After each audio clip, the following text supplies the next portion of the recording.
Oh, it's a goal. Who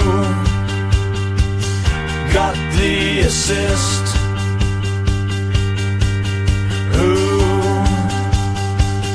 got the assist?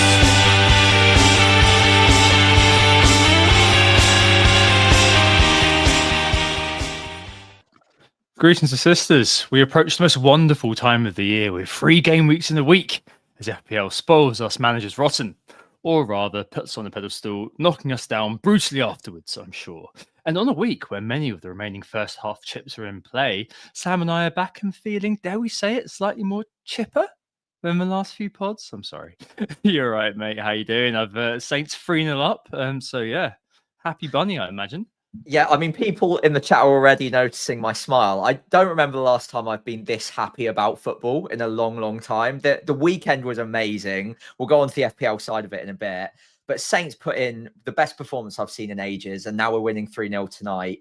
It can only go wrong from here. So I'm fully expecting some sort of glorious comeback for Leicester in the second half, but I'll enjoy it while it lasts. But yeah, I'm very well, thank you, Tom. And obviously we both come into this, I think, with pretty big smiles on our faces. So hopefully that positive energy can help drag us through today's pods.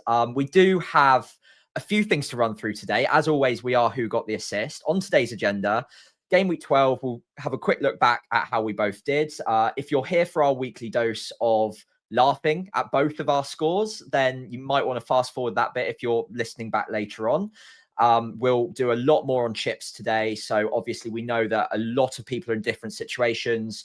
Tom ran a poll on X and on Blue Sky just to figure out what the sort of chip situations are for the majority. And it does look like a pretty big free hit week. We'll be covering that.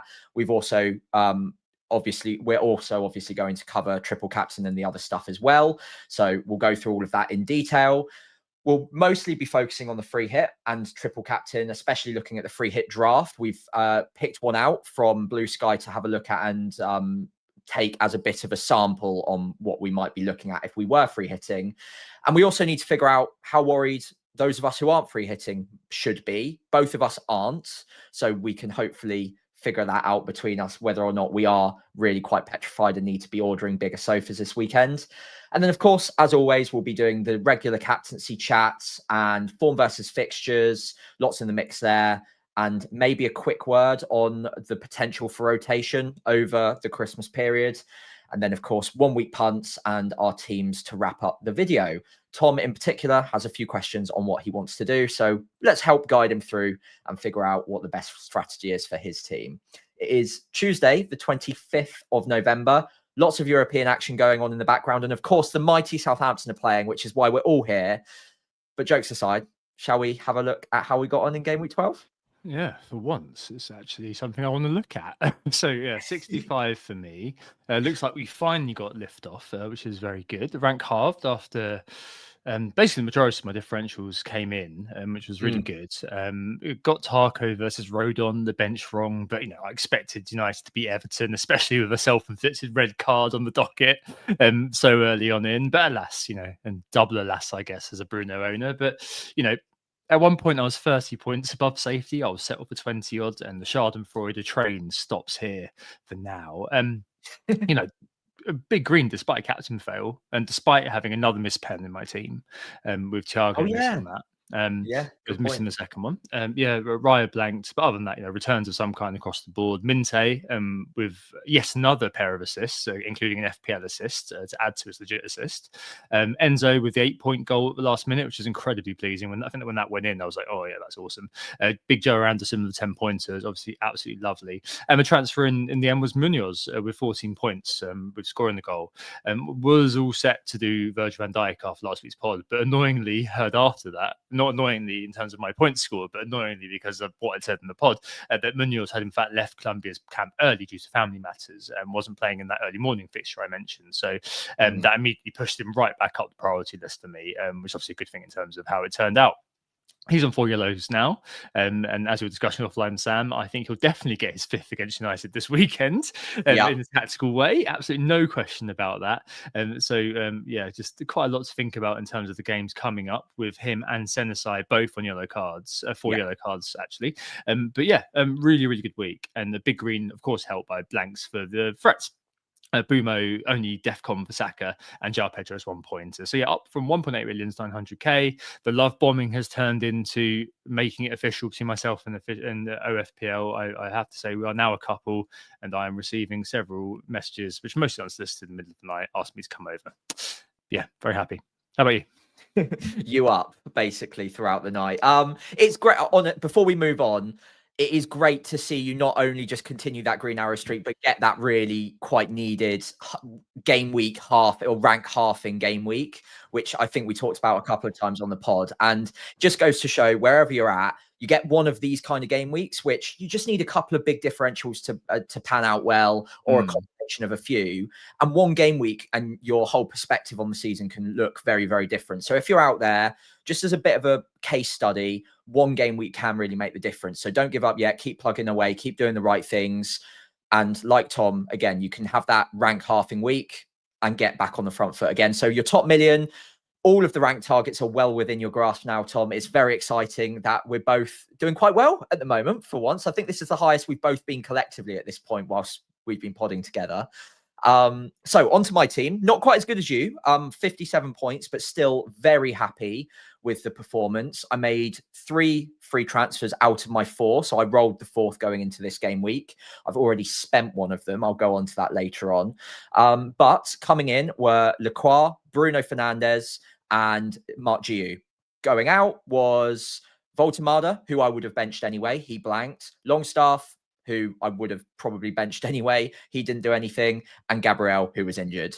Lacroix is now my favourite man in the universe. So 11 points from him. He did lose DEFCON, which I was a little bit gutted by, but hey, I can't really complain too much. 11 points from him with that assist to Munoz, which I'm not sure he knew all that much about, but I will absolutely take that. Anderson off my bench, a bit of jam there for Semenyo. We take that as well, 10 points from him. And Enzo with the other big haul, 11 points from him. So yeah, 57 points, up to 350k. Again, if someone had told me after 12 game weeks I was here, I would have absolutely taken that. So very happy. 2 free transfers going into game week 13. And one of them is already well in my dust and well used. So we'll come on to that later on, but happy with my position, not complaining at all.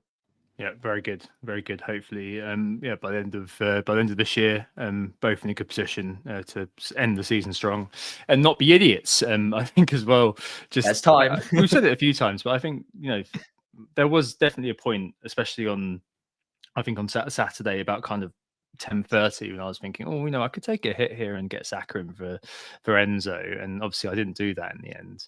And I think that that's a bit of a bellwether for this season. I'm going to try to resist that sort of last minute urge and that last minute impulse. And I think that I've learning from up to 10 years of experience now just to not do that. You feel better about it and try to avoid hits this year. I think that's, as I said to you earlier, like, apart from getting a 3-figure, 2-figure, 1-figure, or winning FPL, that's the last achievement unlock for me, is getting through a season without taking a hit. And I'm quite keen now. We're kind of quite a long way in. It's like kind of when you get on an exercise sort of roll and you do exercise every day, and suddenly you kind of start feeling guilty if you don't do it.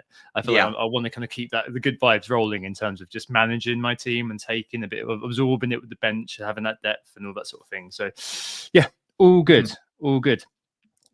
This week, there is a hell of a lot going on. A bit of a strange one where we're going to touch on and analyze something neither of us are actually doing in a lot of cases, because it's a very seemingly, as Sam said earlier on, popular week to free hit. And we did a poll on X, and I launched a conversation on Blue Sky. Go figure why I treat them slightly differently, which showed over a third on the free hit on X, and other polls seem to also suggest that. So probably about 30-35% of people with the engaged community on there. And the discussion on Blue Sky, thanks so much for all your responses, got about kind of 50 or so replies. And I'd say around the same amount had their free hit active. So it's not an insignificant amount of people on it, worth covering. And it was a great City lineup tonight. for it as well, Sam, for people who are considering that. I think that's probably, for those who haven't seen, or if you haven't seen it yet, if you're listening back, it was pretty much kind of, on Foot Manager when you play your second 11 for Pep. We'll definitely as well think about kind of, that squad, and we've got a squad that's been donated, which we'll speak about in a minute, and also discuss the coping angle, as Sam mentioned. How scared are we? A decent amount of triple captain as well, around 18%, according to my poll. 1 in 5 managers nearly responding, considering they're using it, and of course the wildcards and bench boost mastered around. It feels like kind of before we get into the crazy period, Sam, this is like the last chance saloon many people are looking at for definitely the free hit triple captain. We'll talk about maybe come 17, maybe a fallback in 19. But I think one thing before we get to the team we've got here, Sam, to look at, which is kindly donated by Uncle Joe, from Fantasy Football Scout. I just want to ask one thing. If you do have that kind of free hit and triple captain left, which it feels like a lot of people do out there in the ether, what order would you kind of favour doing it in? It feels like free hit 13 and triple captain Haaland versus West Ham in 17 is what many are favouring from my light scrolling on the hellscape. But does that kind of chime with you in terms of what you think people are kind of setting up to do if you've got those two remaining? Yeah, I'd agree with that. The reason I would agree with that is because the triple captain, let's say Haaland gets injured, worst case scenario, by the time you get there, it's more problematic to use it against West Ham for whatever reason. There are still other alternatives which aren't that far off. A free hit is a much more powerful chip in the sense that you've got the ability to change your full 11. So you can target a whole bank of fixtures. Now, there are other free hit weeks which might work better for different, very unique, very specific teams. But the reason it's popular this week is because all of the teams that we're targeting aren't actually that well owned outside of the likes of Haaland and maybe Van Dijk. So Liverpool, Man City, Aston Villa, Brentford, those are the general bones of the free hit this week. Whereas later on in the season, or later on in the first half of the season, the popular free hit weeks I've seen still include about 4 or 5 minimum players that are already quite popular, and you probably want either side of the free hit as well. So in the run up to it, there'll probably be popular transfers in, and then coming out the back of it, they're not players that you want to bin off at the end of a free hit. You want to continue with them. So I think naturally, again, it's hard to know without seeing very specific examples, specific teams. I would try to prioritize free hit for game week 13 over later, because it does feel like the most different your side is going to be. But again, there are different sides out there. Some of you will have a very different makeup than I might or you might, Tom. Whereas triple captain, it is much easier to just chuck it at any given game week, even if it's not Haaland and worst case scenario happens. The difference in expected points isn't going to be that vast that it makes a significant difference. Whereas free hit, it really could do, and it could completely dampen any sort of upside that you might have. So I prioritize free hit over triple captain, but that's, again, blanket statement, not seeing your specific team. And as annoying as it is, as cliched as it is, that does kind of matter, because it's what your side looks like either side and the amount of differences that would happen that week. Yeah, I completely agree. It's all about sort of the salient opportunity for you, I suppose. I was speaking to a friend of the pod, Nick Wright, earlier on, and he was saying that he was looking at game week 16 for his free hit, because in his plans he doesn't really have that many Arsenal coming in, but Arsenal play Wolves that week, so it suits him with only one Arsenal in situ to maybe go for it then maybe take the punt on Liverpool players that are at home to Brighton, and so on and so forth. So there is some wiggle room. I feel like we both used ours. It's worth mentioning we both used ours in game week 4. So it's worth mentioning that there is, it's not like that you have to do it this week, but the reason why there is a bit of movement behind it is obviously some of the big voices are doing it, and also kind of it does suit a lot of teams out there, especially when you think about the template team that Sam and I looked at a few weeks ago. Cool.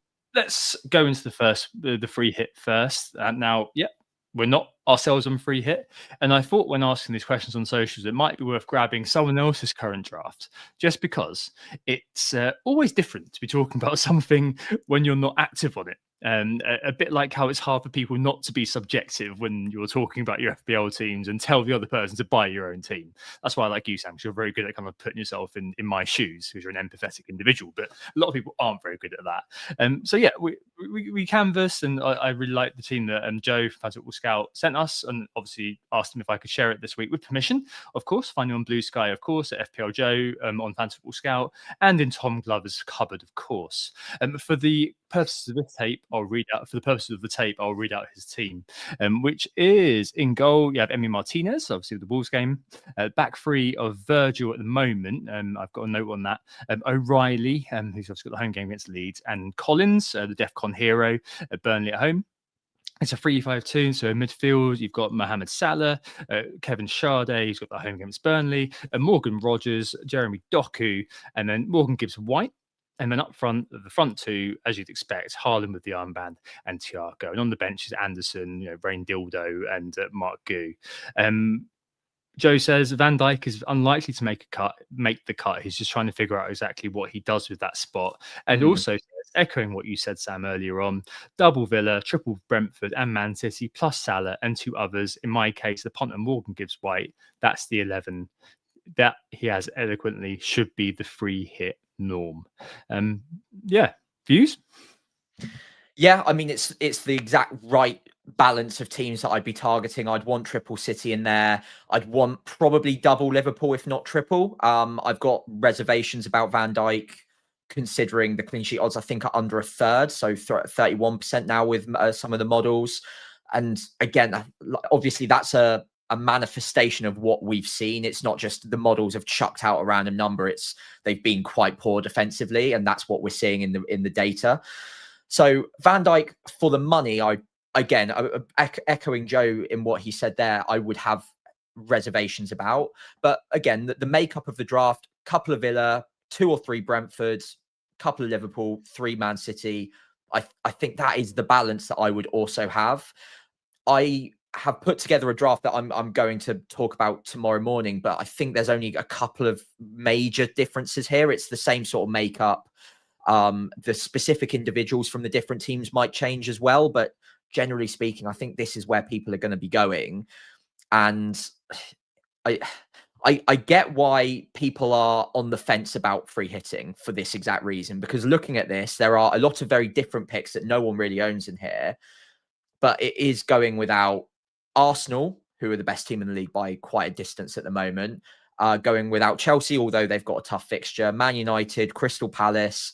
Or these teams don't have easy fixtures, but they do have very good high upside players in there. So could it go wrong? Absolutely. But there are every week you can play a free hit in the first half of the season. It could go equally wrong.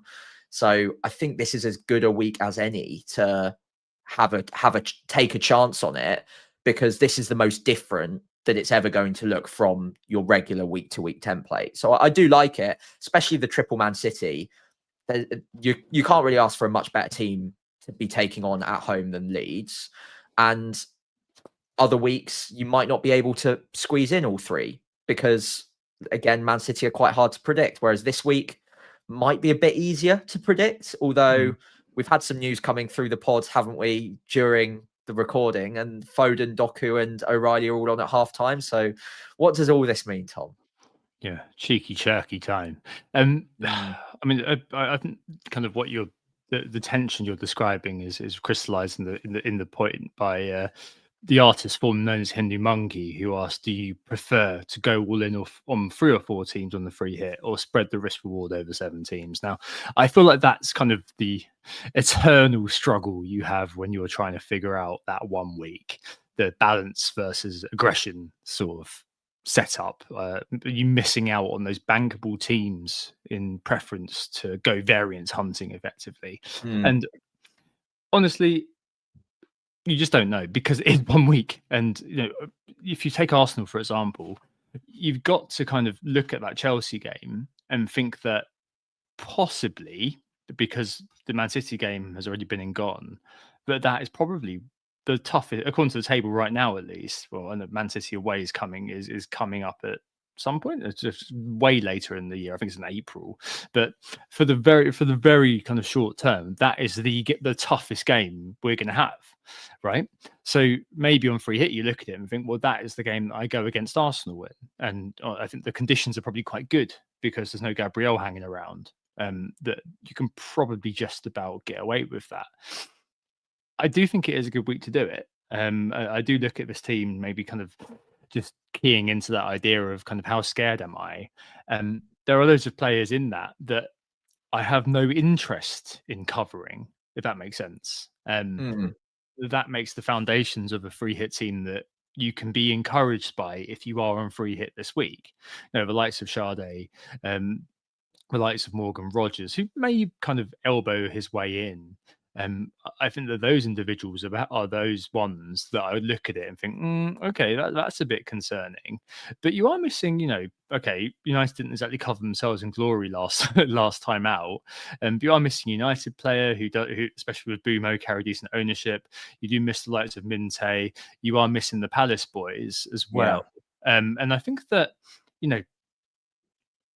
it is possibly, to answer Hindi Monkey's question, the time when you do probably try to go for that all-in strategy. I think on a free hit, that there is always going to be some element of like coverage somewhere, somehow. In this case, it's not going to be too much of an issue to be quote unquote covering in the likes of Haaland, right? But outside of him, as we've already said, you've got Semenyo, who it's been reported tonight has been in training with Bournemouth today, having decent ownership. But I mean, that's probably kind of one that you can avoid. I think they're away at Sunderland, which probably isn't the easiest game, even though they are an in-promoted team. And then other than that, it was Gabriel who was kind of a template staple, no more. Good time to take advantage, I suppose, of the opportunity that's in front of you. So I think overall, Sam, I think with free hit, it is incumbent upon you to be fairly aggressive, isn't it? And I do like kind of having that individual like a Gibbs White or something thrown in, because you never look at a Gibbs White, I don't think, at the moment. I think he is kind of very overpriced for what he offers. But on a one-game basis, sure, why not? Yeah, exactly. And the fixtures do line up to suggest that some of these picks that are unfashionable, that will have lower effective ownership, can or should get close to or beat the more popular players like a Saka, like a Bruno, like an Mbeumo.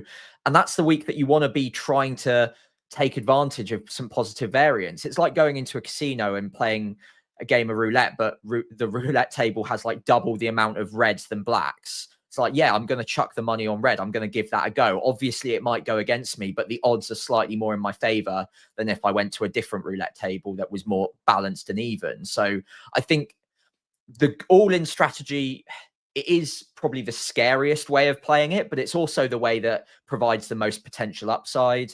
And on a free hit, it's only one game week. I mean, I can say this now because inevitably someone will come back the next week and it'll be like, it was a disaster. It all went horribly wrong. I'm 50 points down. That will be the very edge case of what could possibly happen. And the other edge case is you could be 50 points up on the average. But the more likely thing that's going to happen is you're about a 5 to 10 point range within what is already going to be the average score. In one single game week where there are no doubles, no blanks, there will be edge pieces. There will be edge cases where it's like, okay, I've been really screwed over or I've had an absolute blinder.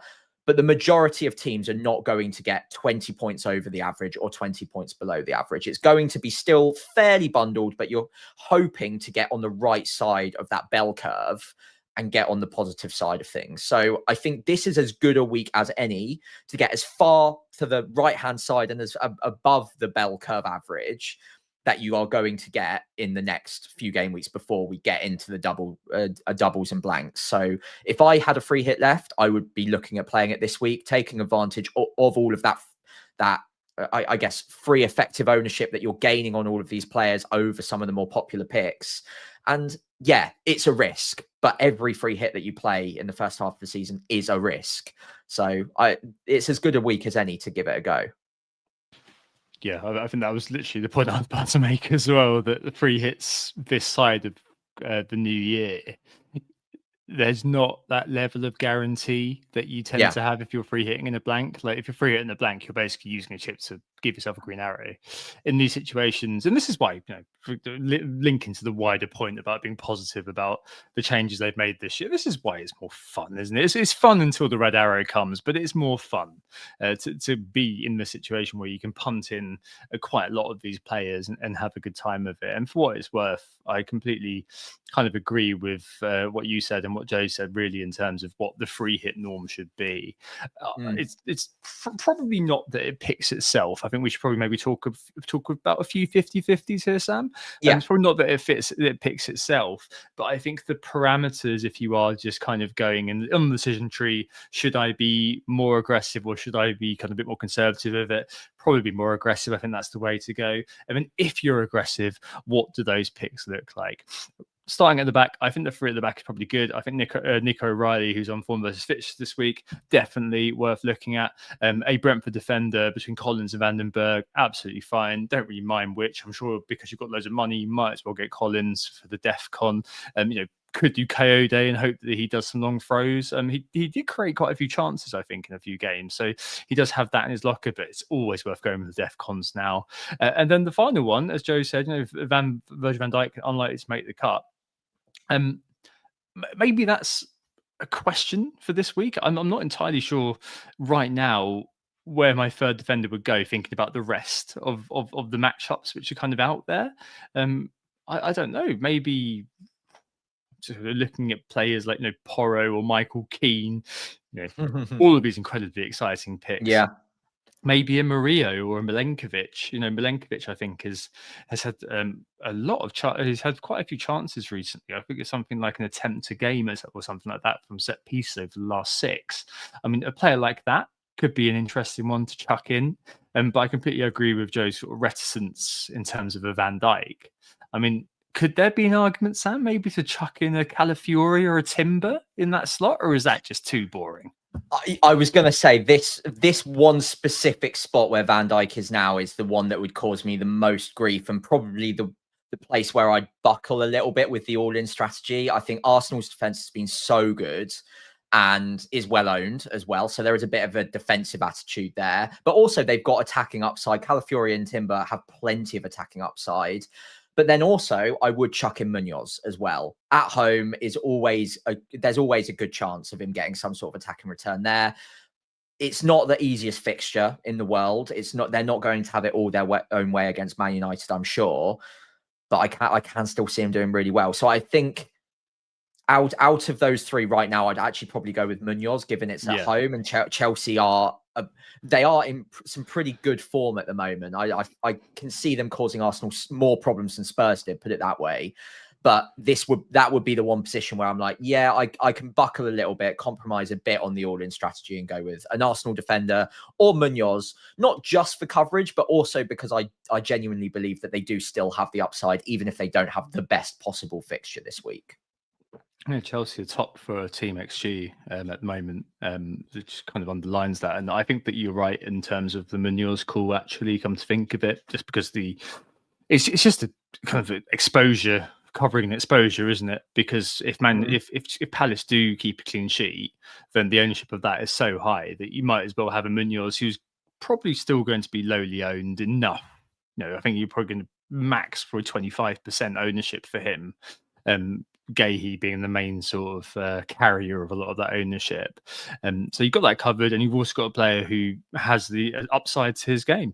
So there we go. I think that we've solved it. We've solved the free hit, Sam. Is it worth mentioning the goalkeeper? Probably not. I think Martinez perfectly fine. I'd go Kelleher, honestly. Yeah, Kelleher and Collins, and double up that way. And Kelleher and Cash, I think. Cash, okay. Yeah, okay. I'd save a bit of money, go for the attacking upside on Cash. That would be my plan on that. Is there much attacking upside? I mean, it depends, I suppose. Cash has got a decent bit of attacking upside, and he's cheap as well. So the combination is a little bit cheaper.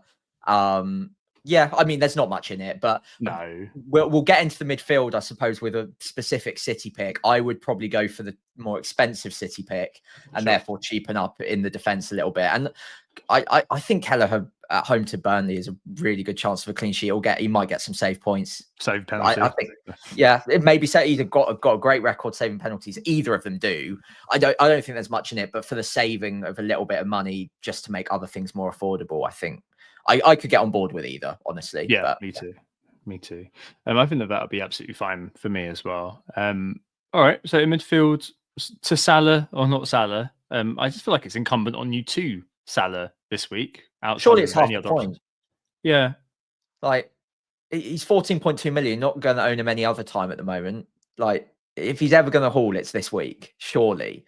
Like, I get he's been terrible as a pick this season, but like, he is still a high upside player. And because he's 14.2 million, no one's going to own him. So you take that, like, because he is affordable in a free hit. He's not affordable otherwise. So I would absolutely have him. I know he's been terrible, but I'd still have him. Definitely ticking up a little bit, actually, somehow. It looked very lively, I thought, against Forest, despite the fact that obviously the initial result. First half an hour for sure, yeah. In the top 10 now for non-penalty ownership, worth mentioning, Salah. Still don't think he's going to hit 150 points, though, according to someone's brilliant pre-season bet. I really hope that comes in for you now, because that is mega. What a claim. I know. No one's going to care, but I will. I'll be personally very happy myself. I think Sade versus Dango. I think either one is fine. If you need the extra million, go with Dango. If not, go with Sade. I mean, Dango is one of those who just seems to attract big chances somehow. So he's kind of thinking about his time at Bournemouth when he was the starting 9. So yeah, I think he's worth a thought. Rodgers, I think is we'll talk about him in a little bit. Gibbs White. And as kind of that kind of pump pick, Sam, before we get onto the City player, again, maybe that's one where you would kind of cast around for a player that kind of does tickle your fancy. You know, you could look at, I was listening to Clash of Correspondence earlier on, and James and Ricky were talking about maybe Brennan Johnson as a name who's going to play a decent amount of minutes because he's suspended in Europe. It's that, but you're not expecting that many minutes from him, are you? It's that sort of pick within that province, I guess, that you're looking at for that one. I think those ones are actually always the most fun, almost, you know, that individual that goes in as a bit of a wild card. Honestly, though, I'm looking through, and I just kind of wonder whether, you know, someone like Harvey Barnes or something, who just seems to be one of the streakiest players in the Premier League, whether he against Everton could be a pickup as well. I think I actually had Harvey Barnes in a free hit of mine at some point over the last couple of free hits, and he didn't do anything for me. Don't take that as read. Yeah, I mean, he did go through that patch last season. Was it a double game week that he went absolutely gangbusters and just hauled for everyone who had him? Him and Murphy, I think, did really well. So he's got a track record for it. I'm just checking the Newcastle starting lineup today just to double check I remember it correctly. Gordon started through the middle, Barnes on the left. Voltemada benched. Now, Voltemada isn't going to be benched on the weekend. So it's Gordon versus Barnes for that left wing spot. And even if one of them goes over to the right wing, that could be Murphy, that could be Elanga. That, like, it. I'd just always be worried about Barnes. I think unless we see Wirtz in training in the next few days, I'd go Gakpo and just take a chance on it. Yep. Okay. Fair enough. So I think Haaland and Thiago kind of locks a Man City attacker. Yeah.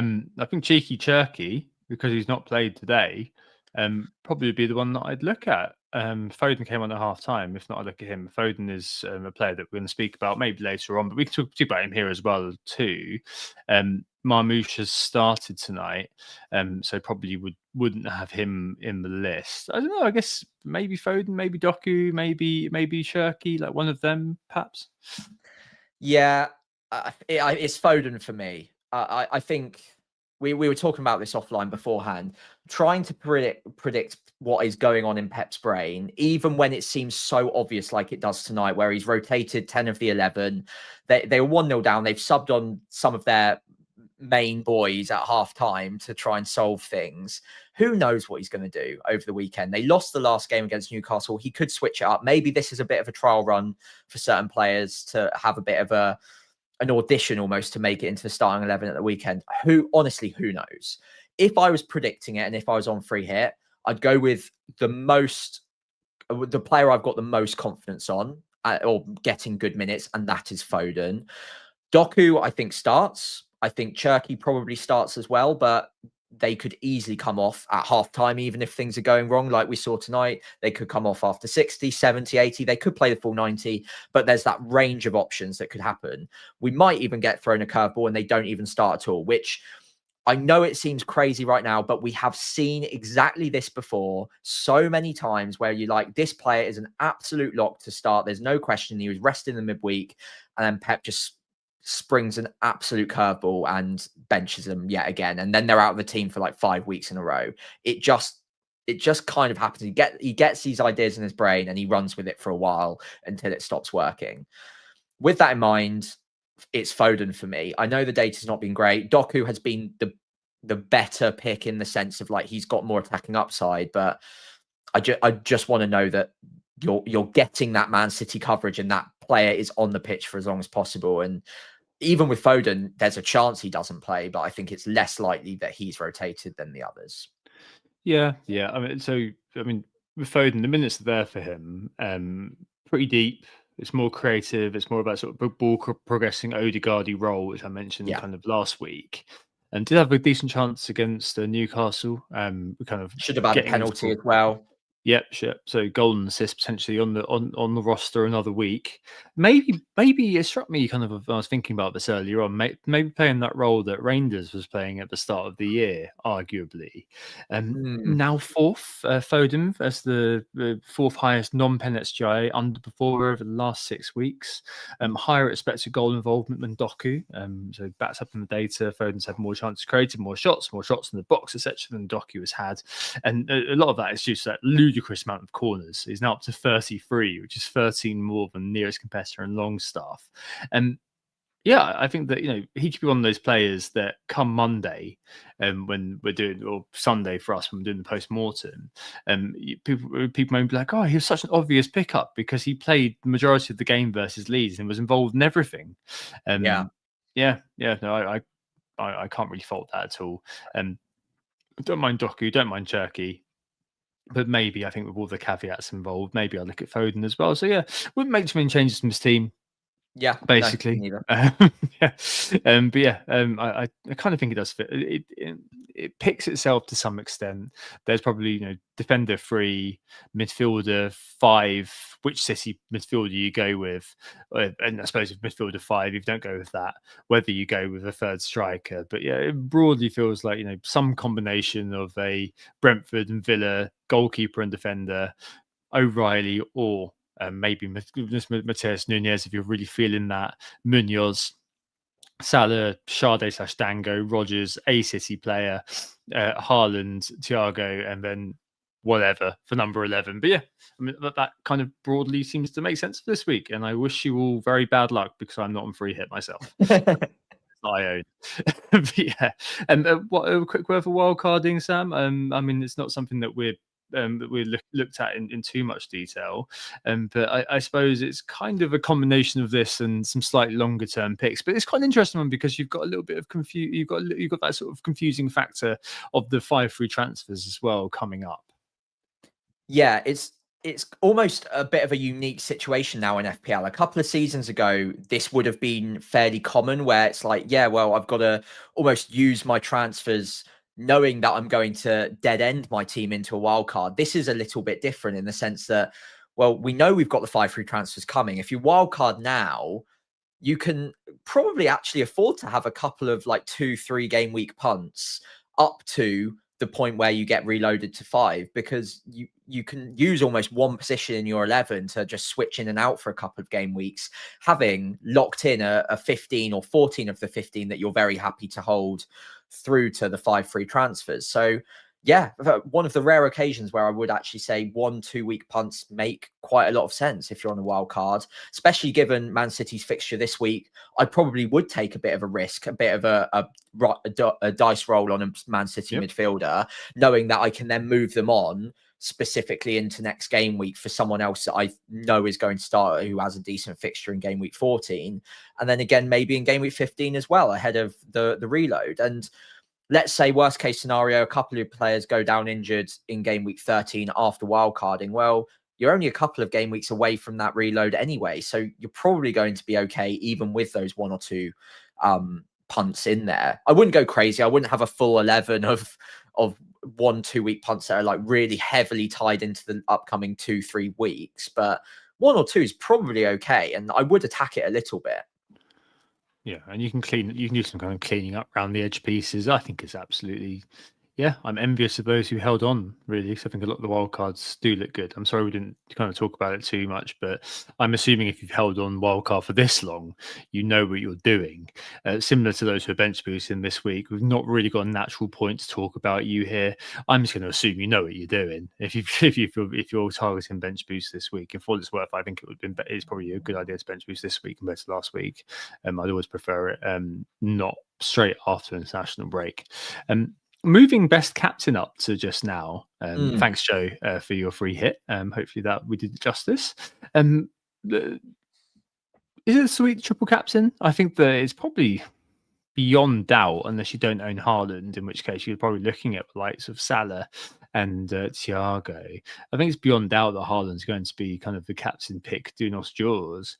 It's just whether the triple captain is going to be live this week. And for me, it is live, Sam.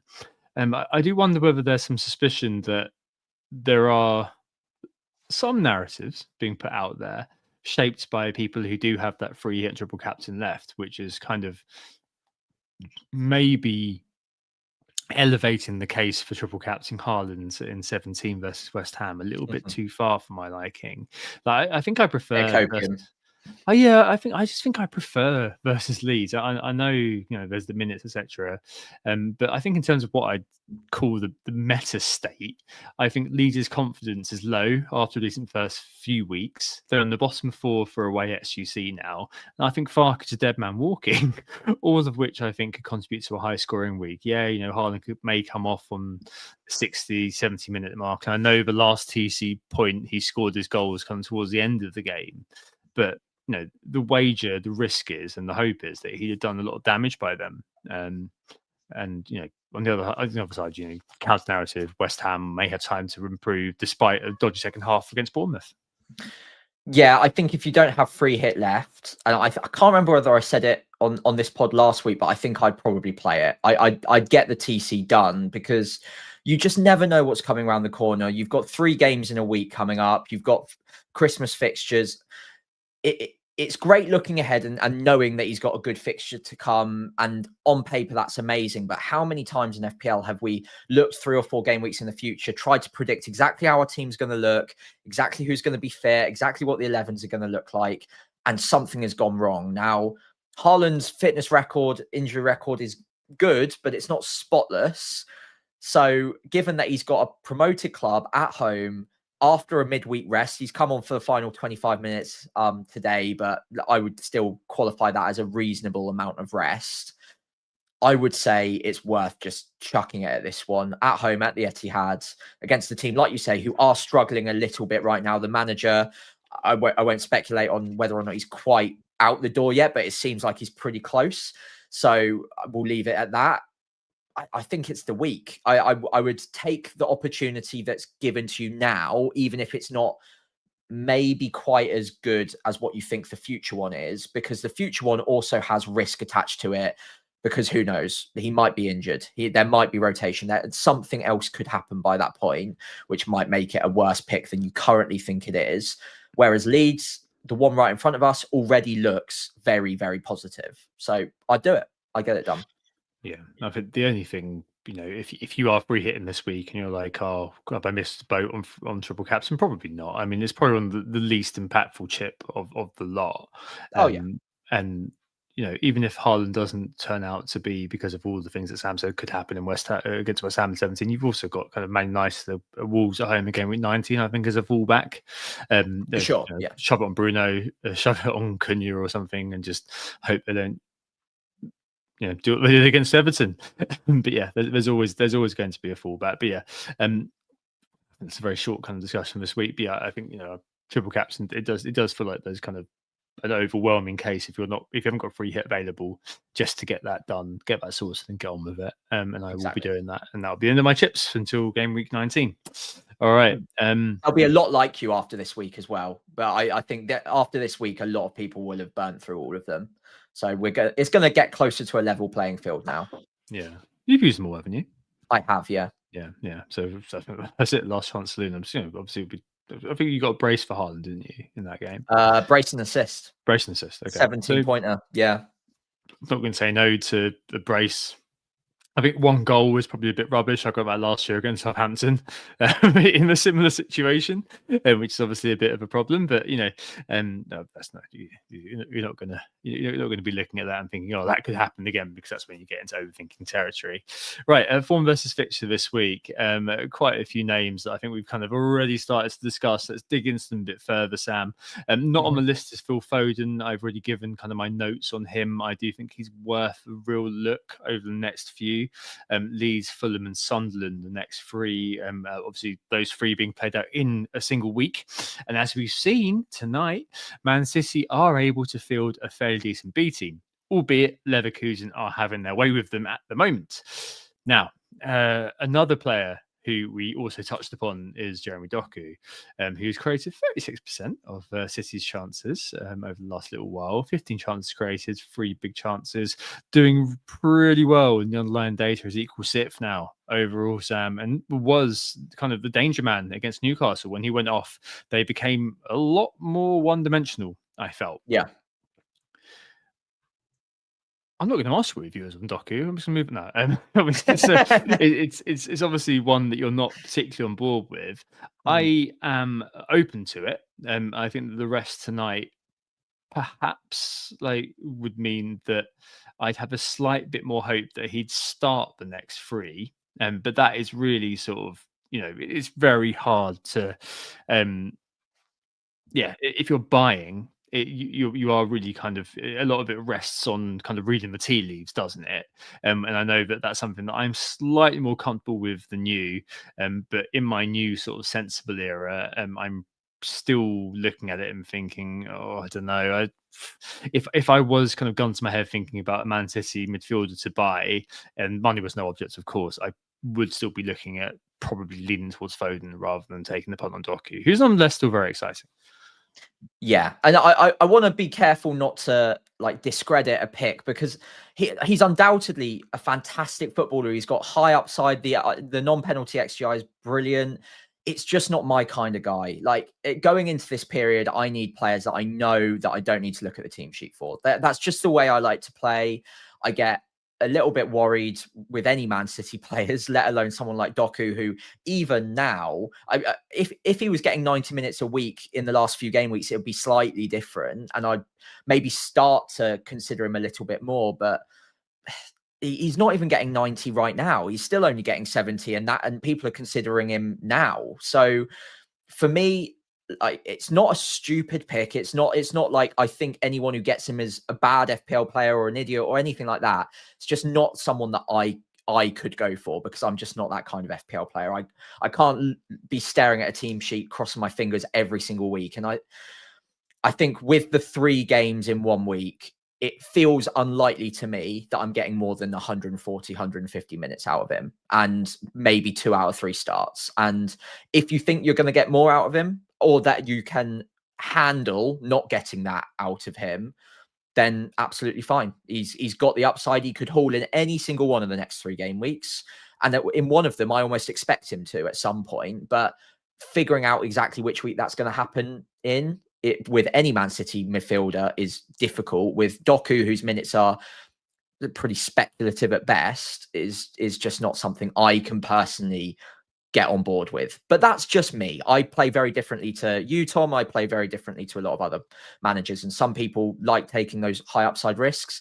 And quite often you hear cases of it working out really well. So I will miss out on those points if they happen, but it's not for me. You're probably not going to be too punished by it either. I think you're looking at kind of 70, 80k transfers in this week. I mean, it's quite far down the list. I think it's just inside the top 10.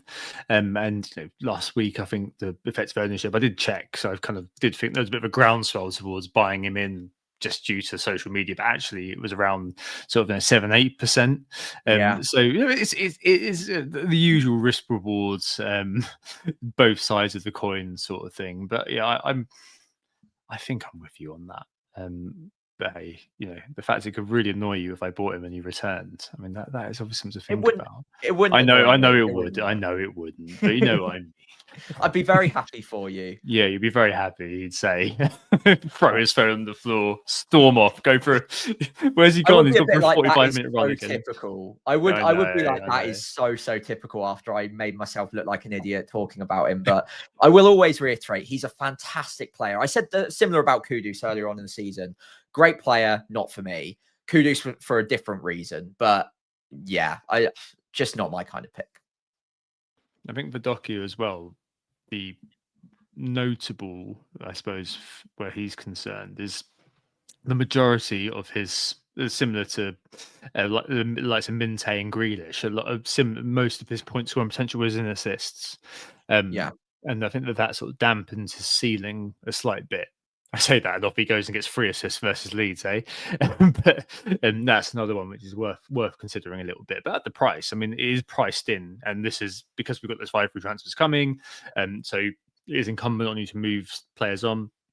If you're happy with the rest of your team and you're just kind of messing around with one slot, then I absolutely get it. Maybe this might apply to the likes of Nico O'Reilly as well, who's also on this list. O'Reilly, I mentioned he was on here last week as well, as was Thiago, we'll speak about in a minute. But O'Reilly, the most shots in the box amongst defenders over the last 6 weeks, 4th chances created, 3rd highest XGI amongst defenders as well over the last 6 weeks, behind Krejci at Wolves and Senesi. But rotation. Obviously, as we've seen tonight, there are Aït-Nouri before he goes off could kind of play a factor. And I just want to slightly raise the spectre of Ruben Diaz, Mr. Mayor Jammer here, as a potential pickup at 5.5. A steady Eddie pick, and I use those words very, very meaningfully. We've seen throughout the years, and I may end up looking like an idiot as well, but we've seen throughout the years that Pep likes to have one central defender be his anchor, be it Nelson Mendy, be it a Stones, one individual just to stick around a Laporte. And it feels like Diaz is that bloke. He doesn't really do that much. He's had his goal. So as you said to me the other day, he's probably not going to score again for the rest of the time. He's had 4 DEFCON points in the last 6, so a hit rate of 33%. But he's second best for minutes amongst defenders. Didn't play this evening, which is probably quite key. And I suppose if you do want Man City coverage for... I think he's 5.5, which actually is 0.5 cheaper than I thought he'd be. I thought he'd kind of be like a Guardiola and be kind of have dropped a little bit. But no, he's 5.5. Man City's second best defense in terms of SGC.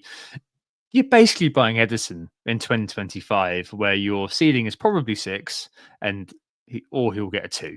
As an option, which is probably why you look at O'Reilly or maybe Matheus Nunes, who I raised a couple of weeks ago, and just think, you know what, okay, they may not play against Fulham, but almost definitely are going to start against Leeds, and you've got that attacking upside. So you've got kind of another, if you're not buying a Doku or something, you've got another attacking asset, as it were, of Man City for the next week in particular. So I am quite interested, I'm going to say, in Nico O'Reilly for this week, and hope that Fulham or Sunderland, or ideally both, I get a start.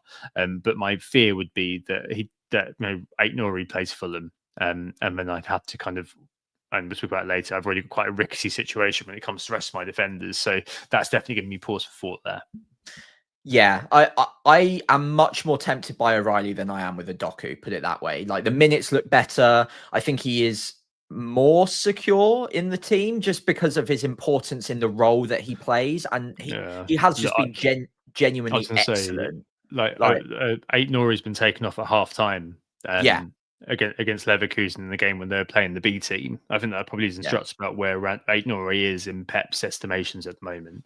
Exactly, exactly. And although, again, don't ever read the tea leaves with Pep all too much, but you can read the previous minutes. And like I said, I've got hesitations about Doku for the exact same reasons I've got more confidence in O'Reilly, because the minutes have been better and he's been starting more consistently. And like you said, Pep does just get these players that he just has a bit more confidence in all of a sudden. We saw it with Gvardiol in a similar position to what O'Reilly's playing now last season, that he does just rely on them. And when they've got a system that's working, they do tend to stay in. Now, does that mean he plays 90 in each of the next three?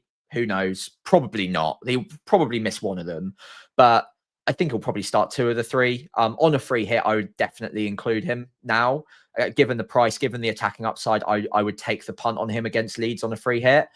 Transfer in, I'm maybe not like fully sold yet, but if we get through this next week and he started all three, I think by that point I will be fully sold, and he will be looking like a transfer in for me pretty quickly after that. Or if we get past Fulham and he started both of those two, maybe even in game week 15, if I've got enough confidence there. I'm not quite there on a transfer, but on a free hit, absolutely. Let's tea leaf it a slight bit with when it comes to O'Reilly. So I know he's been taken off at half time in a game like this. City, obviously, I think if City had won against Newcastle, then I'd be kind of saying that, yeah, I kind of feel like that there's more rotatability about him. But I think that, it feels like traitors were trying to grab a few bits of evidence, doesn't it? But City losing to Newcastle, so they need to win. O'Reilly being the best player in that position, having the minutes this year, and also the fact that they need to make up ground against Arsenal does kind of make me wonder whether the next three games Pep just kind of thinks, right, okay, I just need to try to win these. We've all been down that road. Maybe that's why he rotated tonight. Yeah, but again, that's just reading the tea leaves, isn't it? It's maybe hard, that's the rest. to know. But he has been given 45 minutes, so they've lost 2-0, and maybe that will kind of colour Pep. So Pep does have favourites, I think that's also fair to say. And O'Reilly's in the circle of trust right now.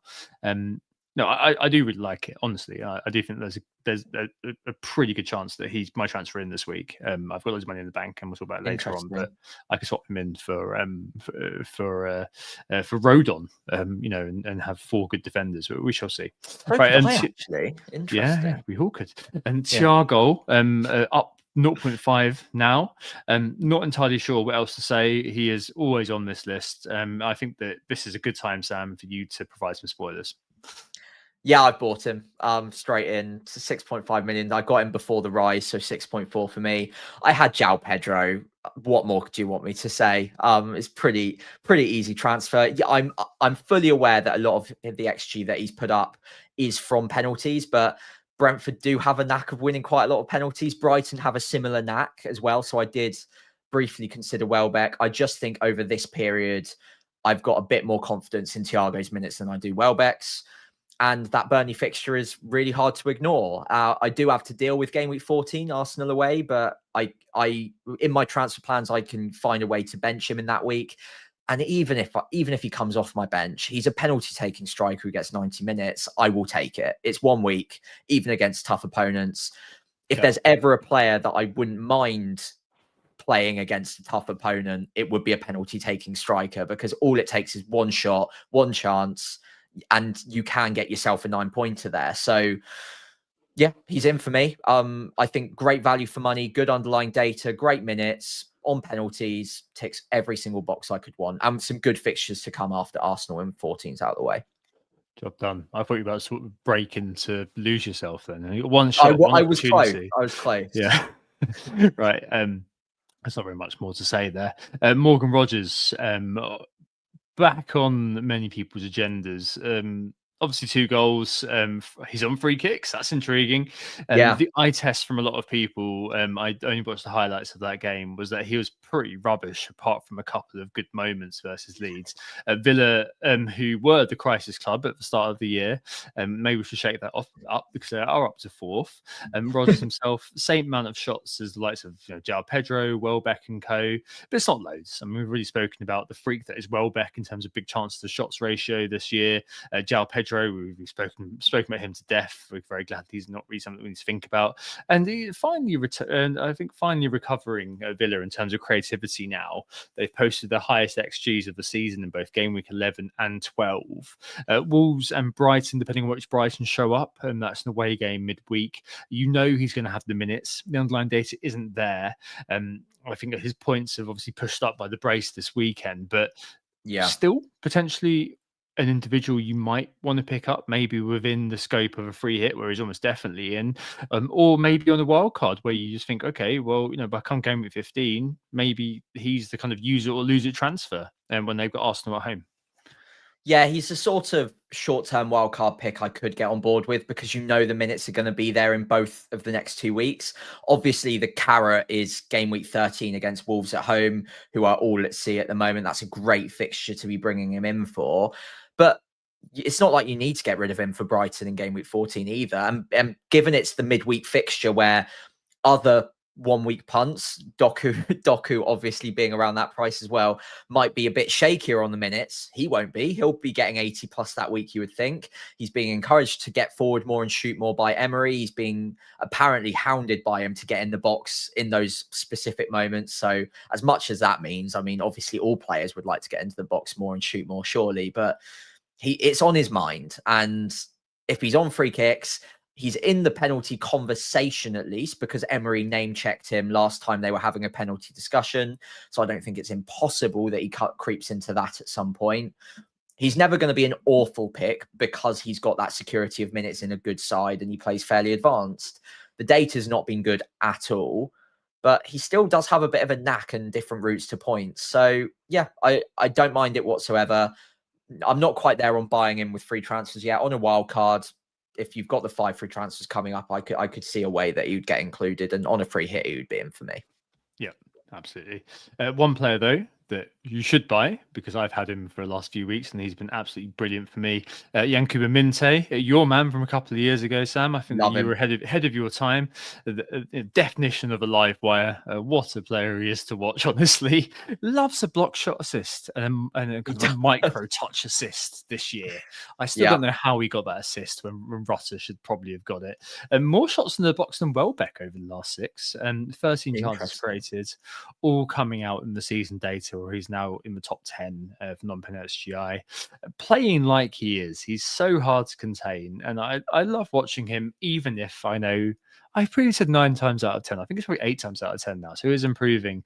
It's like it's lead to nothing in pure headless chicken mode. But as you've mentioned a few times as well, there's just such good home fixtures on the horizon. Our next 3 aren't incredible. The Forest away, who obviously are improving. I don't really see much in that game.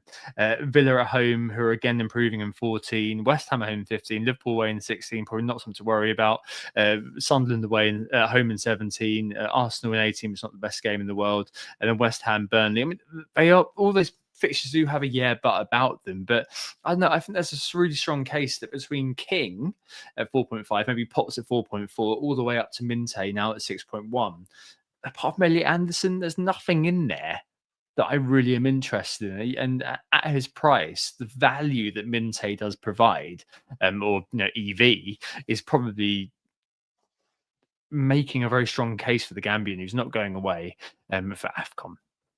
Yeah, couldn't agree more. I like you said at the start, I'm a big fan of his. And I think we've mentioned it on the pod at some point this season, but the problem with last season was that his minutes weren't as secure as you'd need them to be. He still had great data. When he was on the pitch, he was doing really well, but the minutes weren't absolutely locked in. This year, that has changed, and he looks like one of their most important players. He's getting 90 minutes a match. I think he got brought off like 2 minutes early in game week 12, so I was like, oh, minutes taking a dip. Maybe it's too late, but yeah, I think he's fine, and considering how well he's playing, Yeah, he's very tempting for me to bring in with my second free transfer.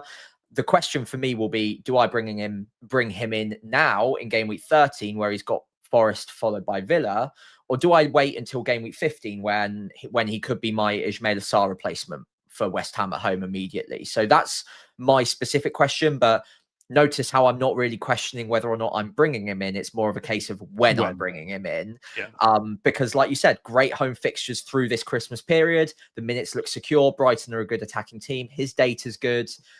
Ticks pretty much all the boxes. The final thing I'll mention on him as well, he's been really good on the baseline BPS as well. So if he's getting any sort of attacking returns, he does tend to get the bonus as well. So yeah, 6.1 million, great value for money.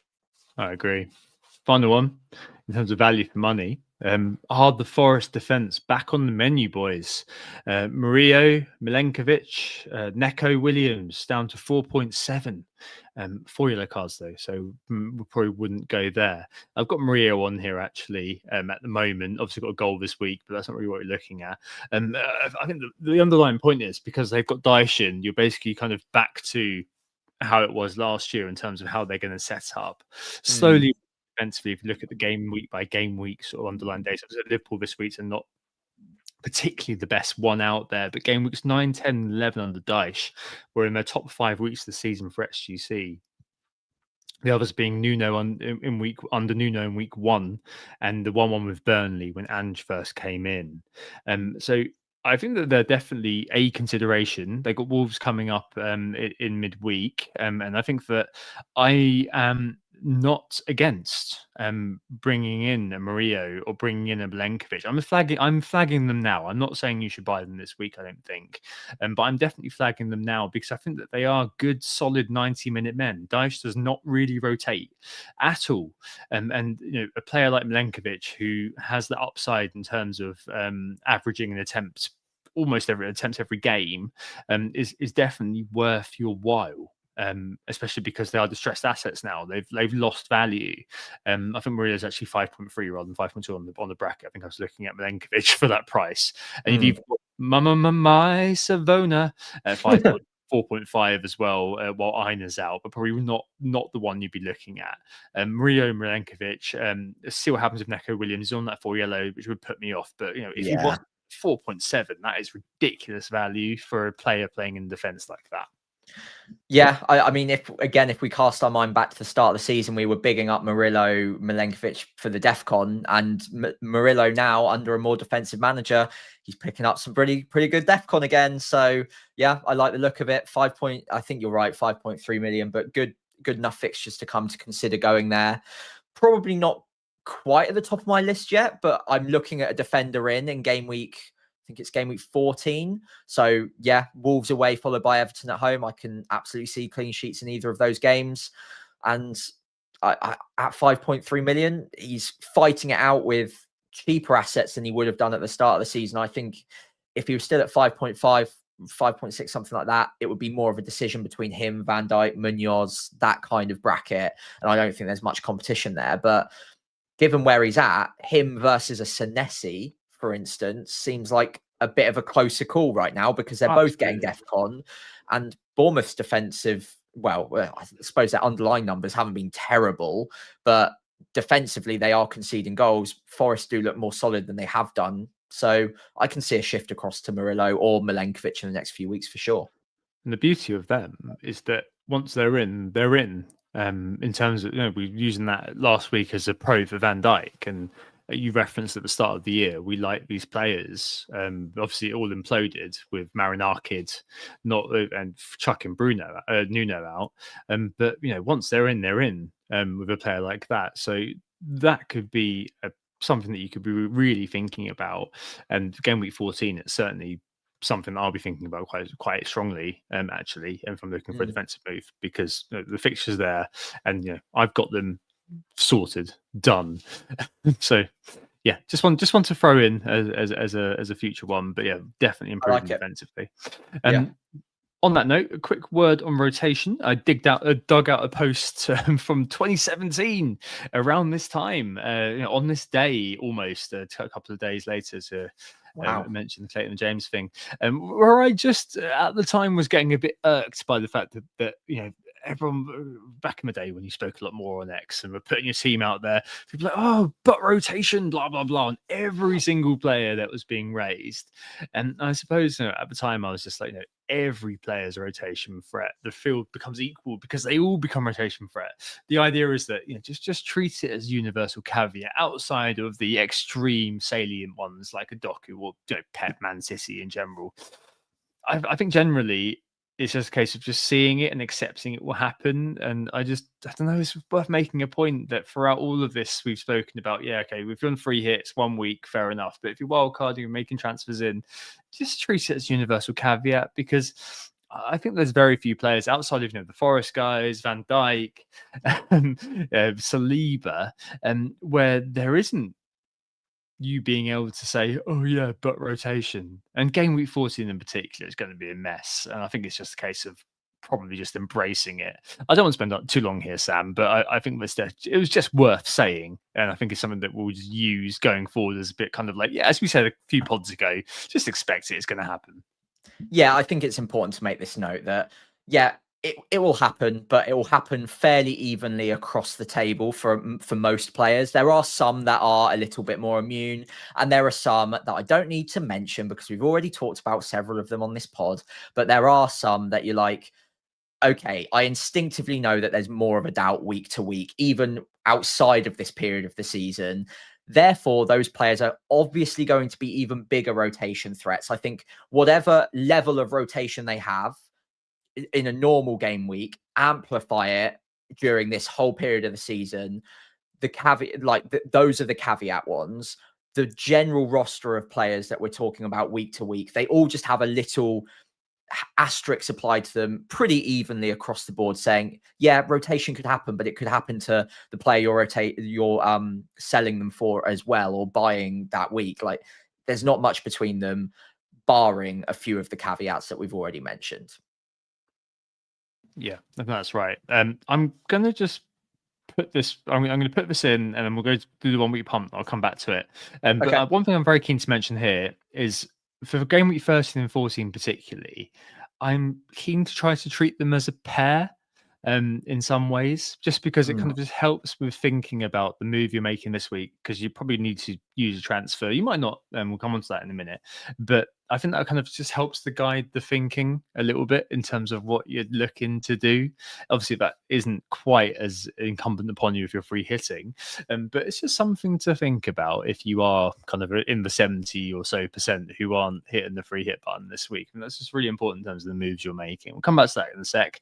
Just to update on the 1 week punt update. I'm kind of running away with it a little bit now. Munoz for me, 14 last week. Unfortunately, as you found in your actual team as well, Saar with just a 3-pointer. It's been a bit. It's not gone great, but as you earlier on, I don't know. I've just been quite lucky with this one as well. Yeah, they're 1 week punts for a reason. It's a bit of fun. Obviously, I'd love for a few more of them to be coming off, but I think what I've noticed is I tend to be going for the more more of the attackers where they don't have so many routes to points, and I'm just hoping for a spike. So maybe I need to play a few more of the defenders, hitting the defcons, hitting the clean sheets, and more routes to points there. But I'm not going to lose any sleep over it. I'm going to keep playing this the way I intended it, which is have a bit of fun and go after a player that I'm usually jealous not to own because I think they're going to haul, and then at least I hedge my happiness a little bit. Although last week was more, I'm going to double down because I think it's finally the week that Saar's going to come good. Didn't happen. So, oh well, I'm going back to hedging, and I'm going with O'Reilly this week because, like you say, he's been fantastic, got good attacking threat for a defender, great home fixture, benched this week, and obviously looks like one of Pep's preferred men at the moment. So yeah, I'm going with O'Reilly, and I doubt I'm going to need him later on in the season. So I've got loads of big names left to play, so I'm going to go on the attack second half. That's my plan. Yeah, I kind of went with Dango this week just because big chance magnet, playing Burnley, all that sort of thing. I have used a few big names. I've used Gabriel, Bumo, Gakpo. Yeah, I've used Eze annoyingly, but yeah, I think that this one's cool. I'm happy to do that this week. Martin in the chat has just said that random stat Dango has one of the worst records for successful take-ons in the league this year. So Ooh. hopefully against Burnley he turns that over. But yeah, a big chance Magna. I just thought it wouldn't surprise me on a week where no one's going to run, not even free hitters. They'll all go Sade. Dango's the one that comes out of the game with a random hat trick. But yeah. He's got it in him. We'll see. I like that. I like that. Right, on to teams, and I think that this is one I've been looking forward to because, just help me, please, Sam. One decision has been made, which is a triple captain is active. I've got one free transfer and a king's ransom of 4.1 million in the bank. I can basically do anything or nothing. So I can do Rodon up to the most expensive defender in the game. I can do King up to Bumo or below. Obviously, I can do Enzo, who I own to Saka, who I was kind of thinking about, but I don't know whether against Chelsea this is the week to do it. Minte, Saka, just about. I feel like it is actually still a good team. So I'm not moving the goalkeeper around. That's Raya at the back. Tarkovsky plays over Anderson, who's away at Spurs, but that doesn't matter. Senesi away at Sunderland. I'll speak about him in a minute actually. Munoz at home to United. Fine midfield. Minte away at Forest, not expecting too much this week, but it is what it is. Bruno, not expecting very much at all because he is Bruno, but again, it is what it is. Enzo at home to Arsenal. Semenyo, who I think should be fit away at Sunderland, up front. Thiago with the vice. Haaland with the captaincy, triple captaincy that is, and Mateta. And I don't know, I feel like because of what I was saying earlier on about treating 13 and 14 as a bit of a pair, something in me just kind of really is considering that Munoz and Senesi for me are both on the suspension tightrope.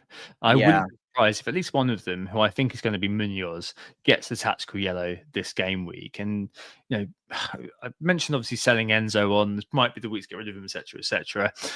The underlying is good, and I'm wondering about the merits of benching him this week if I did kind of sell King. So I'm not entirely sure about doing that. But then again, this is the week to do it. You look at the online data for Enzo, like he has performed well in the week you'd expect him to perform well, given what we know now about the teams he was playing against at the time.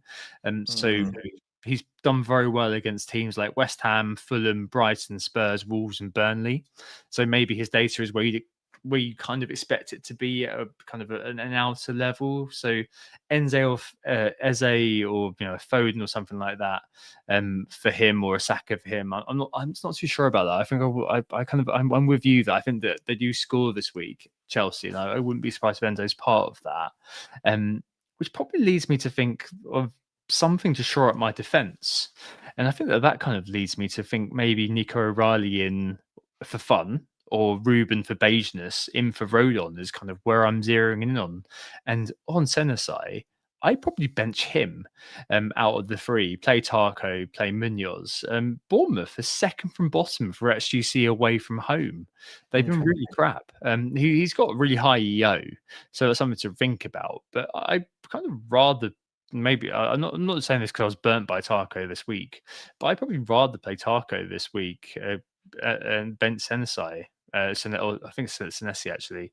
But yeah, I think I'd do that, and then maybe next week see what happens. But I could equally roll this. That's the problem. It's one of those things where I feel like I want to make a move because you've only got one free transfer at the moment. Blah blah blah. You might as well just get rid of them. But I could have 2 free transfers to roll into the midweek mystery box, which could be good fun as well because the team is serviceable. I just feel like with the City game there, and I'm not too inclined to make a transfer in midfield. Really, I don't think. I don't want to do the King move.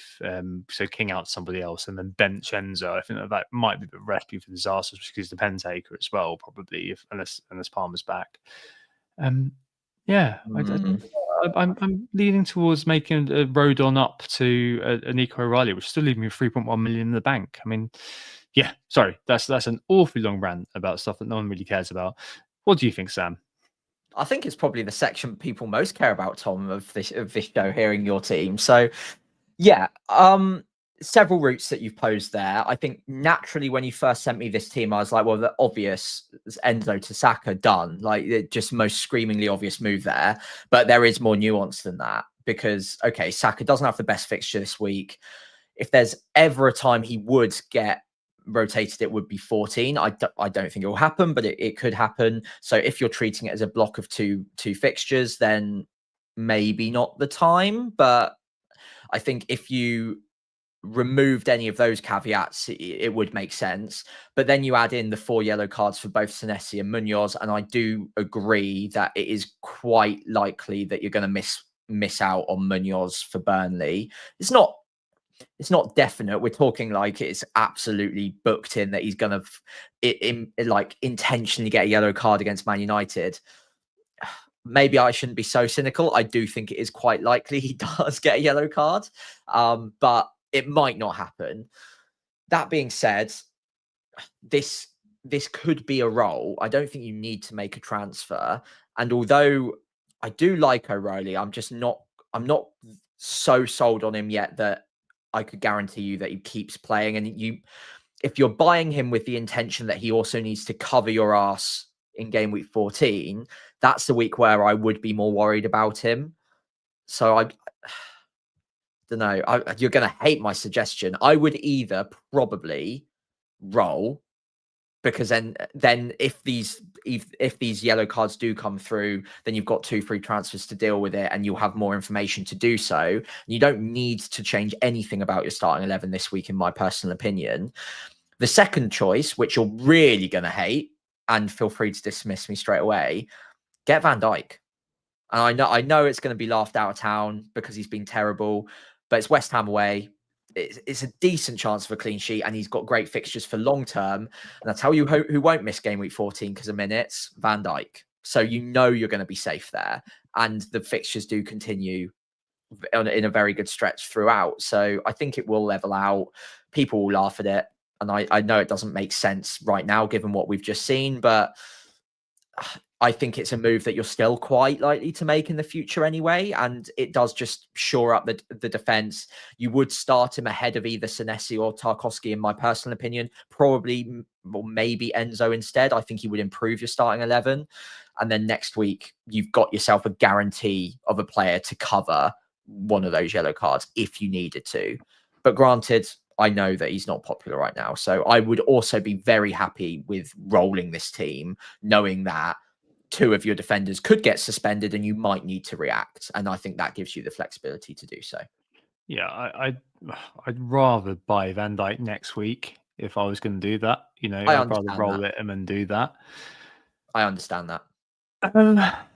Yeah, I don't know. I'm still leaning towards, like, because if I did Rodon to O'Reilly, I'd still be able to get Van Dijk in next week as that insurance pick, as that insurance buy. Like, for example, I wouldn't be too upset about losing Anderson, and I'd probably buy him back in game week 16, but I wouldn't be too upset about losing Anderson for City at home and Palace at home, for example. I wouldn't be too upset actually about losing Senesi potentially if he was suspended, because Bournemouth come up against Chelsea and United in the game with 15-16 before getting into a good game again in 17.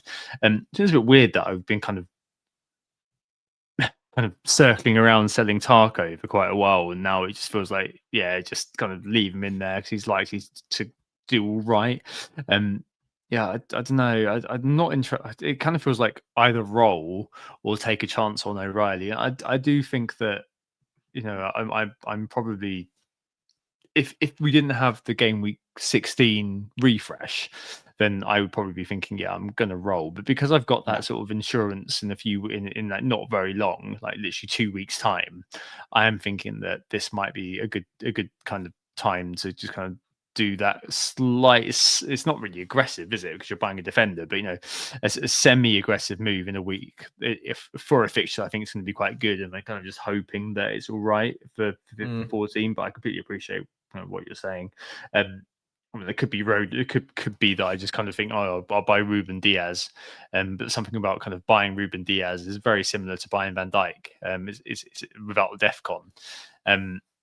Like, yeah, I'm not going to rule myself out of buying Van Dijk if I buy O'Reilly this week.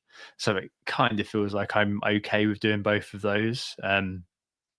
Yeah, it's tricky. I think some of it I'm just basically resigned to game week 14. Probably most of my bench being used, and I think most people are going to be in a similar situation. So I'm not kind of seeing that as too bad a thing. I think we'll see. We'll be saying on Sunday that I don't expect Mateta to play, for example. And when I put myself in that situation, maybe I think having 2 free transfers is probably going to be a better thing, really, because it's not that long to roll it over. So I'm very torn between the two, and it wouldn't take very much for you can imagine like a goal for Leeds somewhere, a stupid mistake for City, and then suddenly that entire transfer being used as quite a hefty opportunity cost if O'Reilly doesn't return attacking wise. His data's all right. Yeah, okay. It is. Okay, I think that helps because I think it kind of helps me kind of narrow it down to the importance of rolling versus taking a chance given the context. So I'll see where I land, and maybe over the next few days, maybe things might just a solution may land in my lap.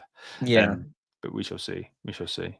Before we move on to mine, can I ask you, do you have a plan to get to Saka? Like, do you want to get to Saka, basically, is my question. Like, have you got a plan for him, or do you just not that bothered? I do. So the idea would probably be that Semenyo goes to Saka in 15. And then I kind of figure it out from there. Enzo. And so the thing is that Enzo, it feels like this is the week. It's mentioned in the chat as well. If I want to get rid of Enzo, this is the week to do it. Say goodbye, see you later, mate. Thank you very much. But is just because I can see them doing all right, and removing Enzo for Saka would obviously then eat up all of that flexibility that I've got in my bank balance.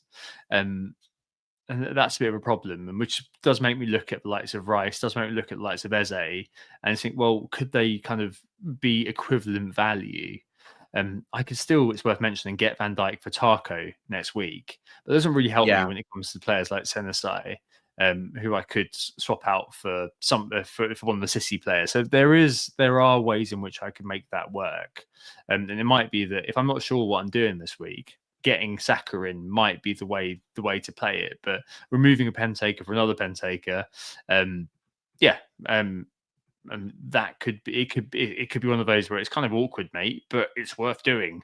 That's maybe a third one on the horizon. I'll have to think about it this week.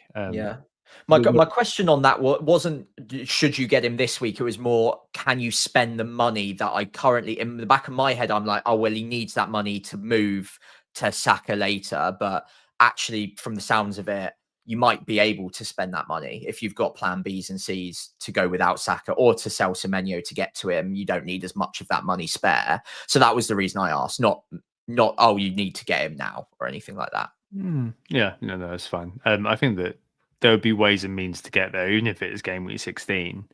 It's not a no, and I think that that there might be some cause to look at it for this week. Still somehow, I'll see where I land come this week. So I think I can just about get away with that defense. And maybe I would look at Enzo and think, it's time to get rid. I think it'd be easier for everybody if Semenyo was out and injured, because after the kind of the next couple, I'm kind of like, I'm not really bothered if I'm without him for Chelsea or Man United, but I prefer to keep him, sort of thing. All right, more questions and answers still. And your team, Sam, you got 2 free transfers, and probably a bit more useful for you. So 2 free transfers, used one of them to sell João Pedro for Thiago, was always on the docket for this week. Did have the choice of Mateta or Welbeck. Given Mateta I could have afforded if I downgraded elsewhere. I decided to keep it simple. Thiago just seems like a standout good value pick at that price. So he's in ahead of Burnley at home. And then I've got a second free transfer to use. Now, I do have the option of rolling it, a bit like you, just wait for next week. I think I'm more tempted to get rid of Enzo this week than you are, by the sounds of it. I'm pretty happy with my backline and defense. So Pope in goal, Lacroix, Timber, Senesi in my backline. I've got Anderson as cover on the bench. In my midfield, Bruno, Sarr, Saka, Semenyo, Enzo. So I think Enzo's the one that I'm most concerned by there, although he is currently absolutely smashing it on non-penalty XGI. So I do have that in the back of my mind. And then the two up front that all three hits will have, so Thiago and Haaland. So no problem there. Enzo for me he's been frustrating points wise, but the data's look good. So I am reluctant to get rid of him. But Arsenal next, I don't think is a great fixture, however you paint it. He could obviously return in it because he's a good player, but it's less likely than in other game weeks. Then you've got Leeds in the midweek, where again, I'm not going to try reading the tea leaves. I know butt rotation is very annoying, but yeah, possibly something there. And then obviously Bournemouth after that. So if there is going to be a week where they do fiddle with the starting 11, it's likely to be 14. And there are good picks that I don't have at that sort of price and below that also help me afford other moves in game week 14 if I were to downgrade Enzo now. It's also worth noting that with the money I've got in the bank right now, I could upgrade Enzo to Cunha, Foden, one or two. I think there's Rodgers even as well at the same sort of price. I've got options. I could go up to Foden and have a bit of a like a week to week punt in that position up till game week 15. But I think downgrading him to Minter, who's been fantastic, as you're very well aware, and I'm very confident on the minutes, underlying data is good, happy with the price point. Or I could go to Anderson of Nottingham Forest, who is really starting to show his worth on the DEFCON, highest DEFCON midfielder so far this season in terms of the average per game. He's starting to pick up the attack and returns as well. Good fixtures to come, as you referenced with Murillo. And again, I never need to look at the team sheet. And he's 5.3 million. He's going to tick along pretty nicely. And the underlying attacking data is not even that laughable. It's better than Rodgers. So it's like 0.26, I think, so far. Rodgers is 0.15. So given that he took a penalty recently as well, I don't absolutely hate it. And moreover from that, with either Minter or Anderson, by downgrading that Enzo position, I can then go to game week 14 knowing that I've got the money to upgrade a defender so that I can then bench Thiago. So Rodon or Anderson, likely Rodon, could easily go up to Van Dijk or Munoz if Munoz doesn't get suspended, of course, in game week 14, both of which have good fixtures that week, and then bench Thiago if I were to downgrade Enzo this week to Minter or Anderson. Either way, Minter's coming in either this week or 15. It's just figuring out the right order of which order I do it in, because Sarr goes in game week 15 probably. But yeah, I'm happy with my team. I'm jealous of the free hits, but I'm not like petrified of them. I've got high upside players here with less than ideal fixtures, but we see less than ideal fixtures pay dividends for good players with high upside plenty of times. So I'm not going to lose any sleep over it. Yeah, no, I like that. And I think that you raise a good point that I should have mentioned about, again, tea leaf reading, but Enzo in 14, that's something that also is worth, I'm glad you gave voice to. I think that you've got a good opportunity there to just shore up that fifth mid spot. That should be something that is worth consideration. I do really actually quite like the Anderson pick. Because all the things we said at the start of the year, they went away when Ange came in, and they've come back when Dyche is back, because all of the things that commended him to us as a pick are still true. And I think that Forest is going to be a team that people are going to kind of start to look at again, which is why I included Murillo in the form versus fixture. Now I think that could be a really kind of good kind of long-term pick, and also you'd have both Andersons, which is always really cool. I think that either of them are really good sort of next steps. Probably be more minded to give Minte a couple of weeks, just because obviously I own him and it's a bit different, but if I was buying fresh now, with Forest looking best defensively and Villa looking better in general, I'm wondering too, I'd just be thinking, even though he's a baller, even though he's great fun to watch, etc., and so on, whether this is the right entry point for him. Maybe that game 15 for West Ham, Maybe over, maybe kind of for Christmas, maybe that'd be the time to get him in, even though there is the Arsenal game on Saturday, 27th. Maybe Anderson actually. Maybe Anderson also means I don't need to worry about prices. Like I've got the money spare. I can move late. With Minter, I've got like 0.2 wiggle room right now, and that Minter's going to rise. Van Dijk might rise. Like if we get to game week 14, I might get priced out. It's unlikely because Van Dijk's not rising in price anytime soon. But either way, Munoz, Van Dijk, I might get priced out. Whereas Anderson, it gives me that extra 0.8 wiggle room. I've just got nothing to worry about. And I will go to Minter in 15 if I don't now. It's just whether or not it's basically who do I think is going to score more points in the next 2 weeks? It's the simplest question in FPL. Is it Anderson or is it Minter? Minter's better on the attacking upside. And my heart tells me Minter surely scores more points. But actually, Anderson's routes to points, even if they're boring points, he's going to get 4 points a week minimum, you'd think. He might get a return in there. He might get some bonus. He might spike a clean sheet or two. He could easily even it out, and at cheaper price, it might be the right entry point for me whilst he's differential. I don't know. Which Brighton shows up, we don't know. And Wolves are the weakest team in the division. So I think that seems like a quite a smart pick. And I hope I might be joining you next week on the Wolves player. Not the Wolves player, on the Forest player. That would be Cressy just making so great, having such a massive XG. But no, probably maybe joining you next week on a Forest player. I think I'm going to just offer a big solution to lots of people. Anyway, you heard it here first. And next week, when everyone's talking about it on socials, you'll be like, WTA spoke about that first. We Simpsoned it. Right. Anyway, there you go. Let's see what happens. I'm buying Saka apparently after this. Well, we'll see about that. And thank you all so much for listening. As always, we have been Who Got the Assist. You can find us on Blue Sky at Who Got the Assist, all written out one word. FPL Pricey for me on there. On X, we're WGTA_FPL. And again, FPL Pricey for me. And on YouTube, it's again written out all one word. Who Got the Assist, and I'm over there at FPL Pricey. I'll do a Friday night live stream as always if you want to tune in for that. If you did enjoy the pod, we'd really appreciate you giving us a follow on those social channels. Giving the pod a 5-star rating wherever you listen is also greatly appreciated, as is leaving a like and hitting subscribe on YouTube. All of those things really do help us out. Thank you all so much.